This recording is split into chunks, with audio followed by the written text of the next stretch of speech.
ሰላም ጤና ይስጥልን ክብራትና ክብራን አድማጮቻችን እንደምን ዋላችሁልን ከተወዳጁ ጣቢያችን ብስራት ኤፍኤም 101.1 በሬዲዮ ዶክመንተሪዎቻችን ሜዳው ላይ ያህል የነበራቸው ያህል ምስል ከሳሽ ገለጻዎችን የስፖርት ታሪኮችን ከፍ የሚያደርጉ ትረካዎችን ቃለ ምልልሶችን ወደ እናንተ እናደርሳለን።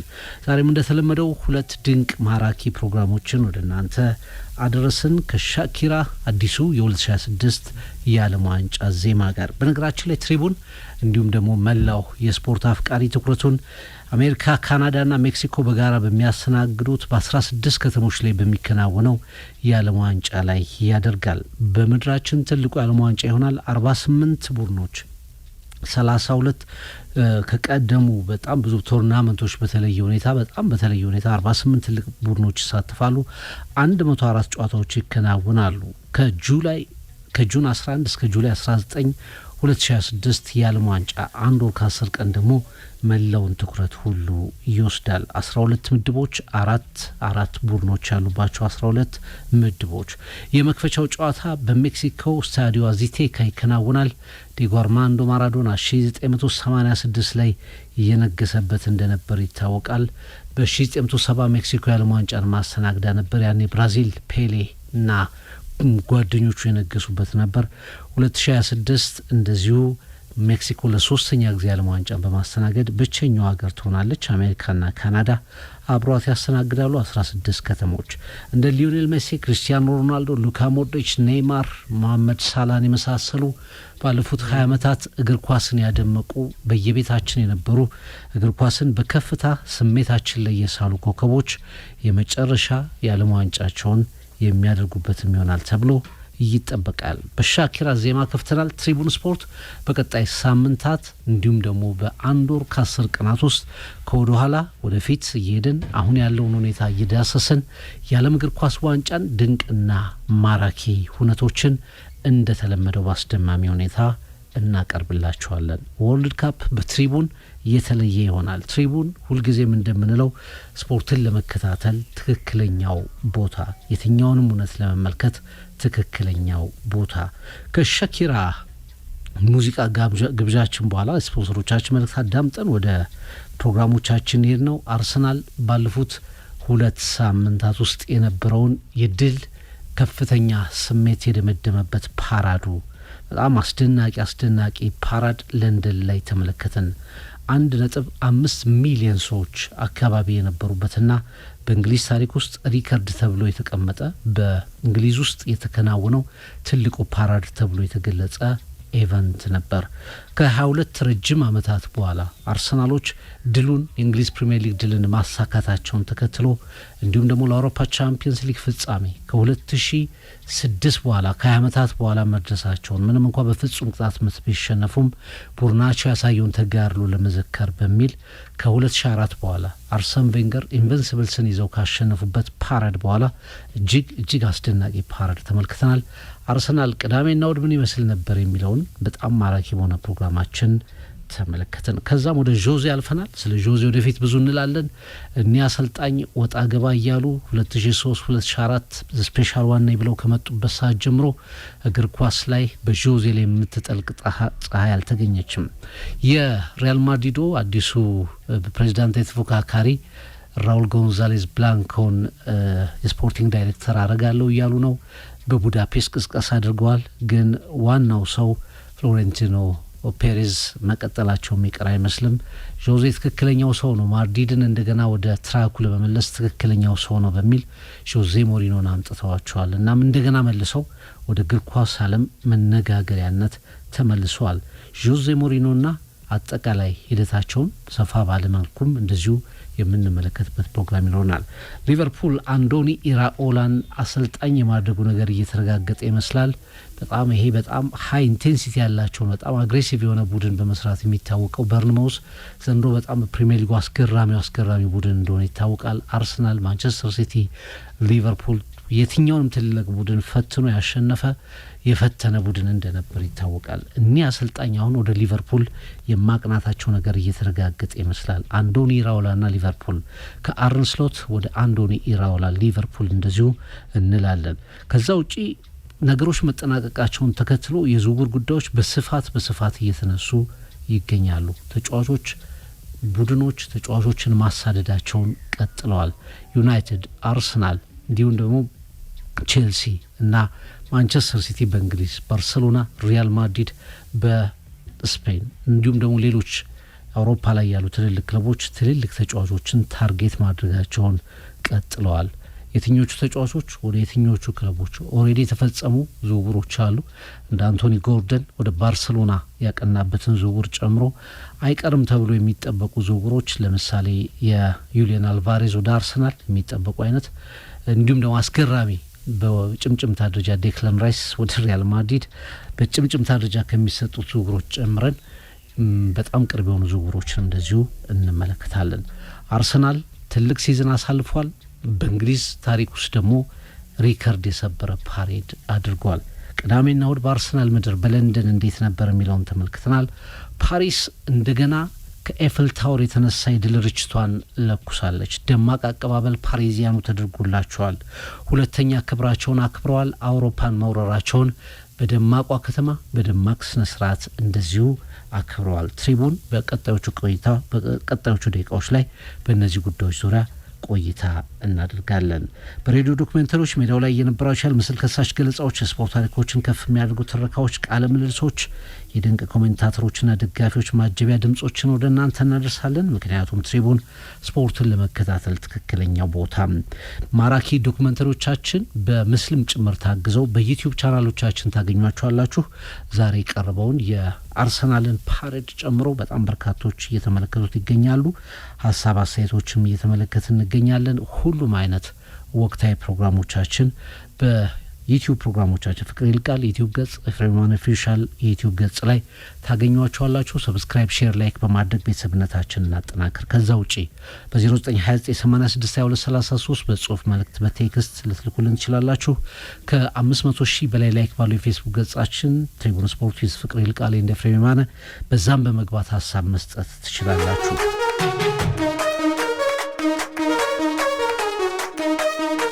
ኤፍሬም እንደምን ዋልክ? አለን እንዴት ናቸው አድማጮች?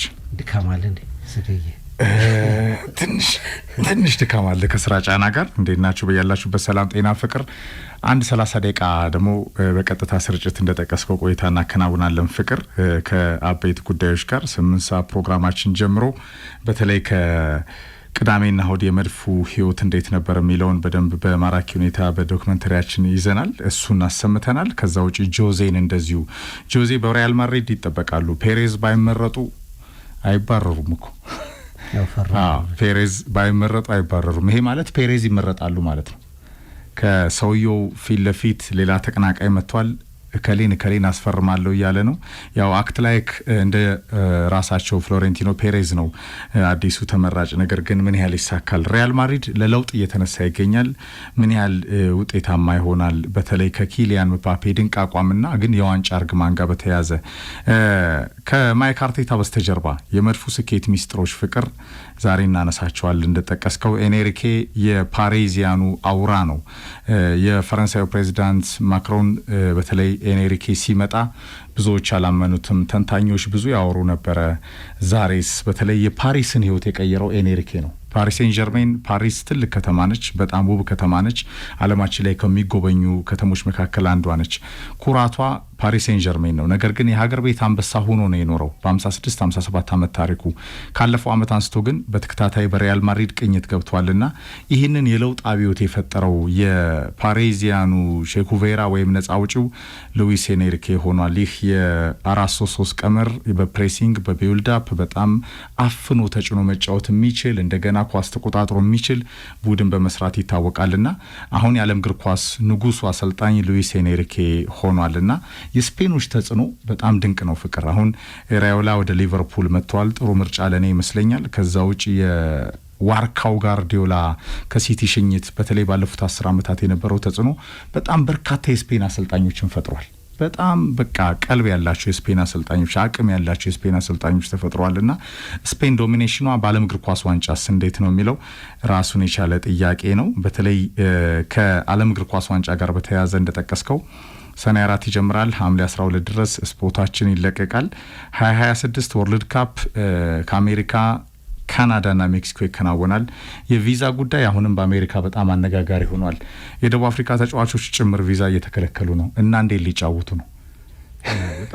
በጣም ተጫዋቾች ቪዛ የሚከለክል ሀገር ታዲያ ለምን ይሄዳሉ? እኛማ ብንሳተፍ በቃ ድፍኑን ቡድኑ ነበር የሚከለከለው ማለት ነው። እንደዛ ብላ አስበው። ባለፈው አትሌቶቻችን ተከልክለዋል። ዓለም ላይ በጣም ትራምፕ ኦፍ ኮርስ $15,000 አስቀርቻለሁ ብለው ነበርና የአሜሪካ ይሄ አዲሱ ከዶናልድ ትራምፕ አስተዳደር ጋር ያለ የቪዛ ጉዳይና ሕግ በጣም ዓለምን እያነጋገረ ነው። የዓለም ዋንጫውን የረበሸው ጉዳይ ሆኗል። በርካቶች አሁን ኢንተረስት የላቸውም። ወደ አሜሪካ የመሄድ ኢንተረስቱ ራሱ በጣም ዝቅ ብሏል። በዚህ ሂደት ውስጥ እንግዲህ ከ10 ቀናት በኋላ የዓለም እግር ኳስ ዋንጫ ይጀምራል። በሀገራችን የብሮድካስቲንግ ራይቱን ሀገሬ ቲቪ ገዝቷል። ፍቅር ሙሉ ለሙሉ በሙሉ ስርጭት በብቸኝነት ኤክስክሉሲቭ። ይሄ በኢትዮጵያ የግል ሚዲያ ታሪክ በጣም ትልቅ ስኬት ነው። ወንድማችን አሁን የጣቢያው ማኔጀር ነው ይመር ትልቁን ኦርኬስትራ የያዘው መሪ ነው። በተለይ ሀገሬ ቲቪ ሁሉንም ጨዋታዎች በብቸኝነት እንግዲህ ለኢትዮጵያን ለመላ ኢትዮጵያን ያስተላልፋል። በነጻ ሀገሬ ቲቪ ላይ ማግኘት ይቻላል። ትልቅ አንድ የሚዲያ ሙቭ ይመስለኛል። አንቴና ስቀሉ፣ አንቴና አውርዱ፣ በዚያ አርጉ፣ በዛ ሄዱ። አሁን የለም ፍቅር ባለው ፍሪ ማርኬት ላይ ፊፋ ከብሮድካስተሮቹ ካስተላለፈ በኋላ ሄደው እዛ ድረስ ተደራድረህ ይሄንን ገዝተህ ማርኬቱን ይዘህ ለማሸነፍ መጣር ትልቅ የግል ሚዲያ ቻናሎች እንደ ሌሰን መታየት ያለበት እንደ አራያ መታየት ያለበት ትልልቅ ውድድሮችን ጭምር ሀገሬ ቲቪ የያዘ ነው። በወርልድ ካፕ እንግዲህ ክረምቱን እናሟሙቃለን።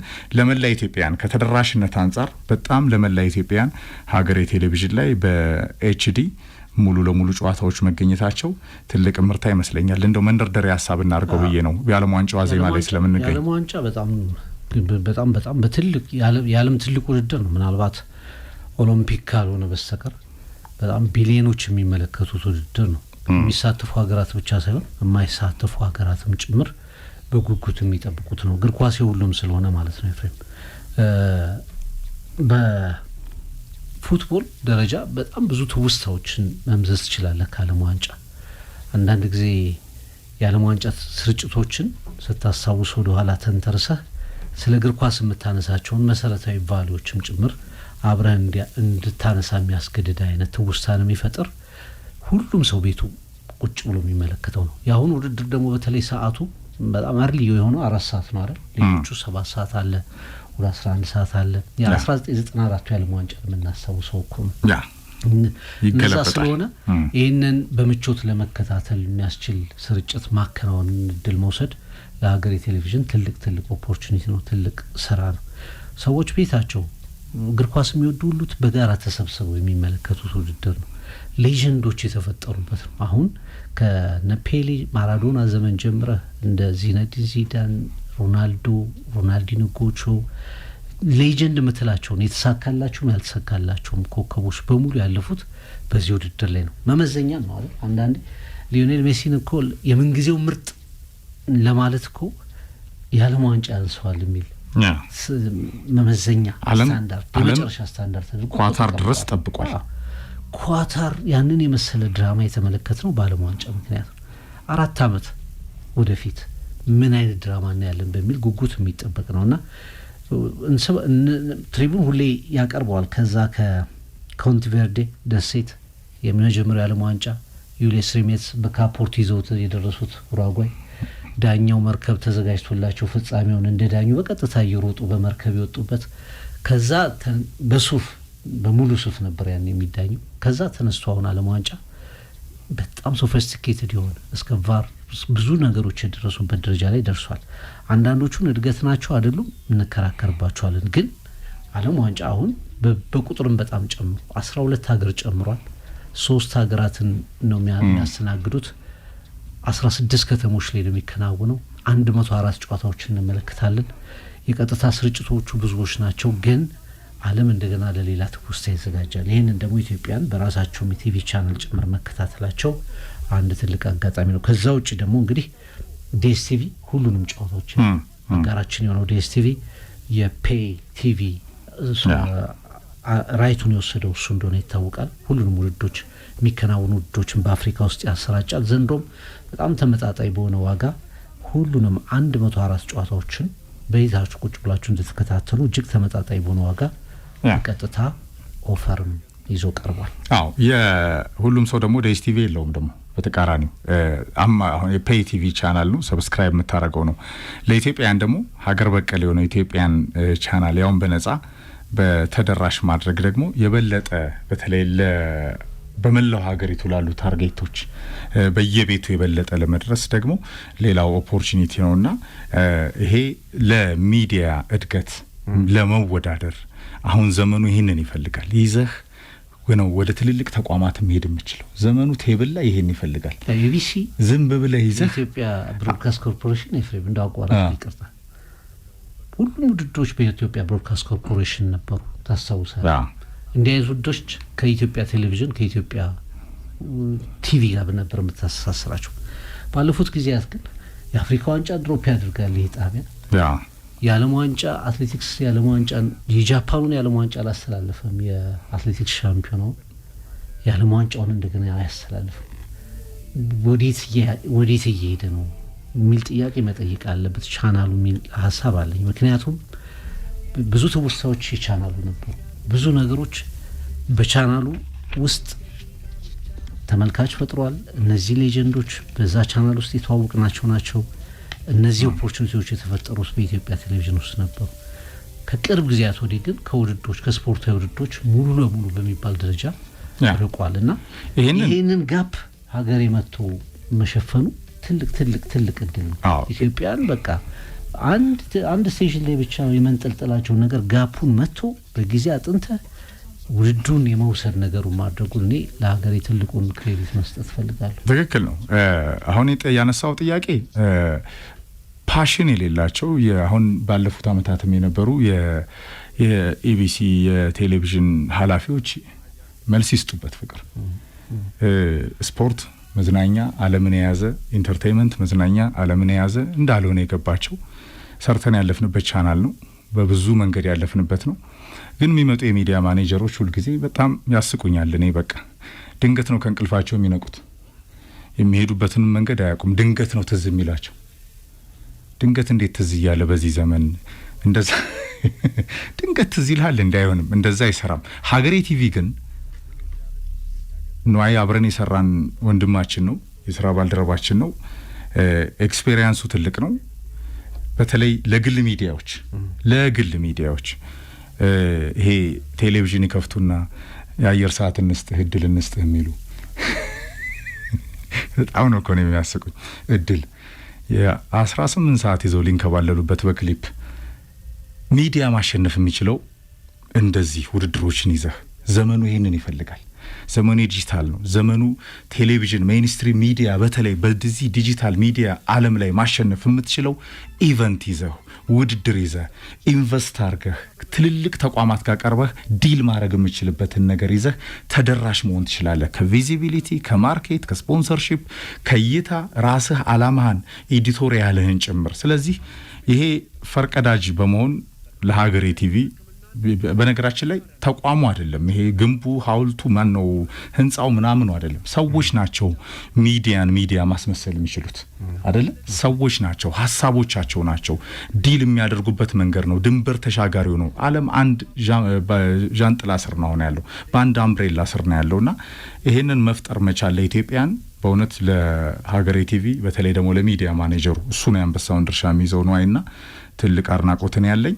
ይሄ መቀጠል መቻል አለበት። ከቻላችሁ ካችሚ ፊው ካን ነው ከቻላችሁ ድረሱብኝና በደንብ ተፎካካሪ ሆኖ ለግል ሚዲያዎች ሁሉ ላይ ሊሆን ይችላል። እዚህ ዝም ብሎ ከመንከባለል በዘለለ ለማለት ነው። እናጠናቅ። ለማንኛውም ሀገሬ ቲቪ የዓለም ዋንጫውን በቀጥታ ያሳያል። ዘ ላስት ዳንስ ኔይማር ሲያርሰበን ይጠበቃሉ። ሜሲ በደንብ ደንሷል። መሐመድ ሳላህ የሚጠበቁ ናቸው። ሉካ ሞድሪች ደግሞ ይደንስ አይታወቅም። ብዙ ጊዜ ሜክሲኮ ከወሰድክ በእርግጥ ፋይናሉ የአሜሪካ ነው የሚደረገው፣ መክፈቻው በሜክሲኮ ነው የሚደረገው አዚቴክ ስቴዲየም። የሜክሲኮ የዓለም ዋንጫውን የሚያሸንፉት ላቲኖች ናቸው፣ ብራዚልና አርጀንቲና። ሶስተኛውን ማን ነው የሚያሸንፈው? ሜክሲኮ ስታዘጋጅ አሸናፊዎቹ ላቲኖች ሆናሉ። አሜሪካ ያስተናገደችውን የዓለም ዋንጫ ላቲኖች ነው ያሸነፉት። 1994 ብራዚል ነው ያሸነፈችው። ሜክሲኮም ስታስተናግድ ብራዚልና አርጀንቲናን ያሸነፉት። ካናዳ ላስተናገደችም ለመጀመሪያ ጊዜ ነው ታስተናግደው። የፓስ ሂስትሪን ስትመለከተው የላቲኖች ይመስላል። ግን ሁለቱም ብሔራዊ ቡድኖች አሁን ባላቸው አቋም ከአውሮፓ እኔ አነስ ያለ ግምት የምትሰጣቸው ነው የሚመስለው። ከዚህ በፊት ላቲኖቹን አስቀድመ ነበር አውሮፓን የምታመጣው ብራዚል ወይ አርጀንቲና ብለን ከዛ አውሮፓ የምትለው። አሁን ግን አሁን ባለው ሁኔታ በተከታታይ ባሉ የዓለም ዋንጫዎች ላይ ባለው አቋም የአውሮፓ ቡድኖች የተሻለ ጠንካራ ናቸው። ምንም እንኳ ካታር ላይ ታጋይ ቡድን ሊዮኔል ሜሲን የያዘው ታጋይ ቡድን በመሀል አርጀንቲና ከ30 ምናምን ዓመት በኋላ ከ1986 በኋላ ለመጀመሪያ ጊዜ ከ36 ዓመት በኋላ ዋንጫው እንድታነሳ ቢያስችልም በወቅታዊ ፐርፎርማንስ የተሻሉ ቡድኖች አውሮፓ ይመስላሉ። ግን ዓለም ዋንጫው ሲጀመር ነው ሁሉንም ነገር የምንመለከተው። እንደ ቡድን የሚጫወተው ማን ነው? በኮከቦች ደረጃ ከሆነ እንግዲህ በጣም ብዙ ቡድኖች የተሻሉ ኮከቦችን የያዙ አሉ፣ ከብራዚልም ከአርጀንቲናም አንጻር። ግን የተሻለ ቡድን ማን ሊሆን ይችላሉ? በአውሮፓ ደረጃ የፈረንሳይ ብሔራዊ ቡድን በጣም ጠንካራ ነው። የስፔን ብሔራዊ ቡድን በተደጋጋሚ ጥንካሬውን አሳይቷል፣ ወጥነቱን አሳይቷል። የጀርመን ብሔራዊ ቡድን እንደዚሁ በጣም ያልተጠበቀ ነገር እንዲያሳይ ይጠበቃል። በተለይ በተደጋጋሚ ደካማ ውጤት ከማምጣቱ ጋር በተያያዘ መነሳቱን እንዲያሳይ በአውሮፓ ዋንጫ ላይ የነበረው መነቃቃት እንዲቀጥል ኤክስፔክት ይደረግበታል። የፖርቹጋል ብሔራዊ ቡድን፣ የእንግሊዝ ብሔራዊ ቡድን እነዚህ ጥሩ ቡድኖች ናቸው። ብራዚልን የመምሰሏ ነገር አሁንም አጠራጣሪ ነው። አርጀንቲና ጠንካራ ብሔራዊ ቡድን ነው፣ ግን ስቲል ያንን የኳታርን የዓለም ዋንጫ ገድሉን ለመድገም ግን ብዙ ፈተናዎች የሚጠብቁት ብሔራዊ ቡድን ነው። ሌሎቹ የላቲን ተሳታፊ ቡድኖችን ስትመለከታቸው በጥራት ያን ያህል ከአውሮፓ ቡድኖች ጋር የምታስቀምጠው አይደለም እና ብዙ ግምቶች የዘንድሮን የ2026ን የዓለም ዋንጫ የአውሮፓ ቡድን ሊያነሳ ይችላል የሚል ግምት አለ። ግን የሚሆነው መጠበቅ ነው። በእግር ኳስ ምንም ነገር ሊፈጠር እንደሚችል በተለይ ለማሸነፍ የሚመጡ ታጋይ ቡድኖች በአንድነት ሲመጡ እንደ አርጀንቲና የትኛውንም ጠንካራ ቡድን አንበርክከው ዋንጫ ሊያነሱ እንደሚችሉ ደግሞ የምናውቀው ሀቅ ነው። እናያለን። እንግዲህ እሱን እናያለን። ኤኒው ኢራ አንድሪያ ቤርታ ከሱፐር ማይክ አርቴታ በስተጀርባ ኤኒው ኢራ ከኖርዝ ለንደን ፎሬቨር ከመድፎ መንደር 1.5 ሚሊዮን በላይ ዘ ቤስት ፓሬድ በጣም በጣም በጣም ማንም ይሄንን አላሳየንም። አርሰናል ቤተሰብ ፋሚሊ መሆኑን አሁን ድረስ እኮ የቅዳሜው ጨዋታ አርሰናል እንዴት እንደተጫወተ ያልተረዱ ሰዎች አሉ። ፍቅር ገልቦ እንዲጫወት ነበር የፈለጉት ነጻ አርጎ እንደዛና አርሰናል ፔጄ ነው እኮ ቡድኑ፣ አሰልጣኙ ደግሞ አርቴታ ነው። እና እግር ኳስ በመከላከል ውስጥ ጥንካሬና ከፍታና ውበት እንዳለ የረሱ ሰዎች አሁንም መከላከል ማን ነው ቦሪንግ ያደረገው? ቦሪንግ የተባለው ቡድን ሻምፒዮን ሆኗል። የሰር አሌክስ ፈርጉሰን በግዴታ እኮ ይሆን አይደለም ኤፍሬም፣ አይደለም በዲዛይን ታንኪዩ በዲዛይን የሆነ ታንኪዩ ሚኬል አርቴታ ይሄንን እንደሚያደርግ ያላወቀ ያልገመተ ደጋፊ ያለ አይመስለኝም። የፈርጊ ሜሴጅ ለኔ ገርሞኛል። ከሰውየውም የሚጠበቅ አይመስለኝም። እኔ ፈርጉሰንን በጣም ለአመታት አውቃቸዋለሁ በጋዜጠኝነት ከሬሬ በደንብና ዩናይትድ ትልቅ ቡድን ነው። የዩናይትድ ደጋፊ ነኝ እኔ። አርሰናል ያው አንድ ቡድን ነው ሊጫወት የገባው አይነት ነው። ያንን ዶሚናንስ ፔጅ ያሳይቷል። ያንደኛው ሊከላከል ነው አይነት ነው። ቴክስቱ ለናስር አልከሊፋ ፍቅር እነ ሌኪፕ ይዘው ተወጥተዋል። የእንግሊዝ ሚዲያዎች ተቀባብለውታልና ኮንግራ ነው ሜሴጁ እሱ ነው። ሰር አሌክስ ፈርጉሰን ነኝ በሚል ነው። ፈርጉሰን ትልቁ የዓለም እግር ኳስ አሰልጣኝ ናቸው። ምንም ጥርጥር የለም። ፕሮፌሰሩ ናቸው። አብዮቱን የፈጠሩ ናቸው ለብሪቲሽ ፉትቦል። ለእርሳቸውም ይሄ ለርኒንግ ፍሮም ማስተር አይደለም የሚባለው፣ ለርኒንግ ፍሮም ማስተር ከፈርጉሰን ነው ብዙ የምትማረው። ጋርዲዮላ ቻው ሲልኮ ቴክስት ሲያረጉለት እንዴት እንደፈነጠዘ እንዴት እንደተደሰትኩ ብሏል። ናስር አልካሊፋም ሊደሰቱ ይችላሉ። ሀሳቡ ግን ትንሽ ሮንግ ነው ለኔ። ዲስሪስፔክትም ይመስለኛል ለመድፉ። ያው ይሄ ተቀናቃኝነት የፈጠረው ነገር ነው። ግን በመከባበር ውስጥ ነው ውበትና ተቀናቃኝነት ያለው። እግር ኳስ መዝናኛ ነው እንዳልከው ነው። በእቅድ ነው ደግሞ አርሰናል ሻምፒዮን የሆነው። በእቅድ ነው ደግሞ ወደ ዲፌንሲቭ አፕሮች መጥቶ የ22 ዓመት ጥያቄውን የመለሰው። በእቅድ ነው፣ በስትራቴጂ ነው።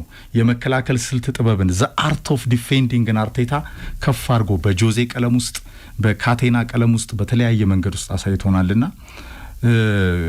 ምን ተጫወተ ለምትሉ በጣም ነው እንደ እግር ኳስን የምታዩት ነው የኔ ጥያቄ። አሁንም አንድ ሁለተኛ አርሰናል ፋሚሊ መሆኑን ለአመታት ይሄ ቡድን የነ ዴክላን ራይስ ሜሴጅ ጆሽ ክሬንኬ የሳሊባና ቢግ ጋቢን ቲሸርት ለብሰው እነዚህ የመድፉ ግድግዳዎችን ዋንጫውን ሲያነሱ ያለውን ፓሽን ስትመለከት አሁን ያለው አስተዳደር ሮማን አብራሞቪችን ያገኘ ይመስለኛል። መድፉ ፍቅር ፓሽን ያለው ሜዳ ላይ ላለው ውጤት የሚጨነቅ ኢንቨስት የሚያደርግና የመድፉን ዶሚናንስ ለአመታት ለማስቀጠል የሚሰራ እንደ ዩናይትድ ነጋዴ ብቻ ሳይሆኑ ለሽቀላ ብቻ የመጡ ሳይሆኑ ልክ እንደ ሼክ መንሱር ስልጣኑን ፓወሩን ምኑን ለጋርዲዮላ ሰጥተው እና በግሪስቲያን ከጀርባ አሉ፣ ግን ሜዳ ላይ ላለው ውጤት የሚጨነቁ እንደ ፍሎሬንቲኖ ፔሬዝ እንደ ሮማን አብራሞቪች አይነት አሁን የስታን ክሮንኬ ልጅ ወራሻቸው ጆሽ ክሮንኬ ያለውን ፓሽን ስትመለከት በዛ ፓራድ ላይ ሰሜን ለንደን ቀይ ሆነ ያመሸችበት አርሰናል የለንደን ትልቁ ተወዳጁ ክለብ መሆኑን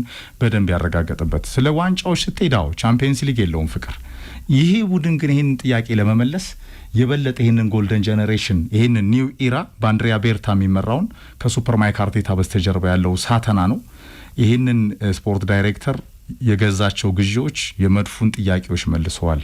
በቅድ እንዳልከው ደግሞ አርሰናል በጥናት እግር ኳስ ላይ ባለው ቀለምና ቅድ አምና ካቻምና ከዛ በፊት የነበረውን ዴብዙን አስተካክሎ ነምበር 9 ገዝቶ የጨዋታ ትራዲሽኑን ለወጥ አድርጎ ቦሪንግ ተብሎ ጥያቄውን መልሷል። ቻምፒየንስ ሊግ ላይም 3-0 4-0 የገመቱ ነበሩ። በክብር መሸነፍ ምን እንደሆነ 120 ደቂቃ ታግሎ አሳይቷል። በነገራችን ላይ ፔዤ በጣም ክላሲኩ ቡድን ነው ፍቅር። በጣም የተቸገረው ግን ለኔ ከመድፉ ፊት ነው። በነገር ላይ የሁሉም አስተያየቶች የራሳቸው መነሻ አላቸው። ማለት ለገለልተኛ ደጋፊዎች እኔ ጨዋታው አስደሳች ነው ብዬ አላምንም፣ አይደለምም፣ አልነበረም።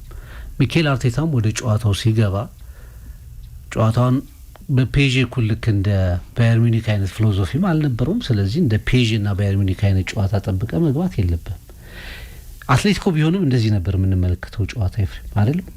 ኤልቹሎ አትሌቲኮም ቢያልፍ በአርሰናል ቦታ በዛኛው ክንፍ የመጡት አሰልጣኞች በሁለተኛው ሳይድ ዲፌንሲቭ አፕሮች ነበራቸው። በባየር ሚኒክ እና ፔዤ አቅጣጫ የመጡት ደግሞ ኦፌንሲቭ አፕሮች ነበራቸው። የእግር ኳስ ላይ ያለ ጉዳይ ነው። ሚኬል አርቴታ ኳሱን ከመጀመሪያው ደቂቃ ጀምሮ ለአርሰናል መውሰድ አለብኝ ፕሮሰስ ማድረግ አለብኝ ብሎ አልተጫወተም። በዲዛይን በቅድ ነው የሰጣቸው።